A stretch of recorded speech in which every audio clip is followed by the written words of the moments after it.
कुछ दिनों पहले ही अमेरिकी रक्षा विभाग पेंटागन ने एक रिपोर्ट में दावा किया था कि भारत के 3 पड़ोसी देशों पाकिस्तान, श्रीलंका और म्यांमार के अलावा करीब 1 दर्जन देशों में चीन अपना मजबूत सैन्य ठिकाना स्थापित करने का प्रयास कर रहा है। आसान शब्दों में कहें तो चीन लंबी दूरी से भी अपना सैन्य दबदबा बनाए रखने के लिए दर्जनों देशों में सैन्य अड्डे बना रहा है, जो कि America, Bharat, Japan, Philippines, Taiwan, Vietnam जैसे तमाम चीन के दुश्मन देशों के लिए एक बड़ा खतरा है। और भारत भी चीन की इन चालबाजियों को अच्छे से समझता है। इसलिए भारत ने भी चीन को घेरने और दुनिया भर में अपने सैन्य अड्डे बनाने या फिर कहें सैन्य विस्तार के लिए तमाम उन देशों के साथ लॉजिस्टिक सपोर्ट जैसे समझौते करने शुरू कर दिए जो देश चीन की विस्तारवादी नीतियों के खिलाफ हैं। इसी के चलते गुरुवार को भारत और जापान के बीच एक बड़ा समझौता हुआ। इस समझौते को म्यूचुअल लॉजिस्टिक सपोर्ट्स अरेंजमेंट यानी MLSA नाम दिया गया है।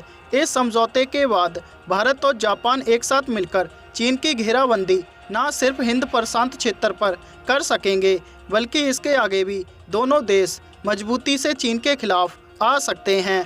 दरअसल जो समझौता जापान और भारत के बीच हुआ है, उसके बाद दोनों देशों के बीच मिलिट्री सहयोग बढ़ेगा। दोनों देश एक दूसरे के सैन्य संस्थानों का प्रयोग कर सकेंगे। दोनों देश ट्रेनिंग के अलावा सप्लाई और सर्विसेज में भी एक दूसरे का सहयोग कर सकेंगे।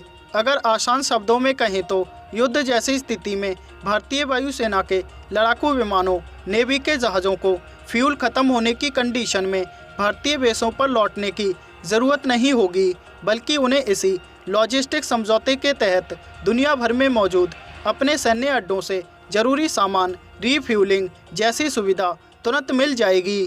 तो वहीं बता दें, भारत ने इसी तरह का समझौता अमेरिका, फ्रांस, दक्षिण कोरिया, सिंगापुर और इसी साल ऑस्ट्रेलिया के साथ भी किया। साल 2016 में अमेरिका के साथ हुए समझौते के बाद भारत को जिबूती में अमेरिकी मिलिट्री बेसिस पर रीफ्यूलिंग की सुविधा मिली। तो वहीं जिबूती के अलावा डियागो गार्सिया, गुआम और सिउविक वे में अमेरिकी मिलिट्री बेसिस का भी भारत ज़रूरत पड़ने पर इस्तेमाल कर सकता है। इसके अलावा फ्रांस के साथ इसी तरह का समझौता साल 2018 में हुआ था और इस समझौते के बाद भारतीय नौसेना की पहुंच south western Indian Ocean region यानी IOR में फ्रेंच मिलिट्री बेसिस का प्रयोग करने की हो गई। इंडियन नेवी इस समझौते के बाद अब मेडागास्कर और जिबूती के करीब रीयूनियन द्वीप का प्रयोग कर सकती है। तो वहीं बता दें, ऑस्ट्रेलिया के साथ हुए इसी तरह के समझौते के बाद इंडियन नेवी की वॉरशिप IOR के साथ ही पश्चिमी प्रशांत क्षेत्र में भी जा सकती है। भारत के लिए ये समझौते काफ़ी संवेदनशील हैं, क्योंकि चीन धीरे धीरे अब जिबूती पर अपनी पकड़ मजबूत करता जा रहा है।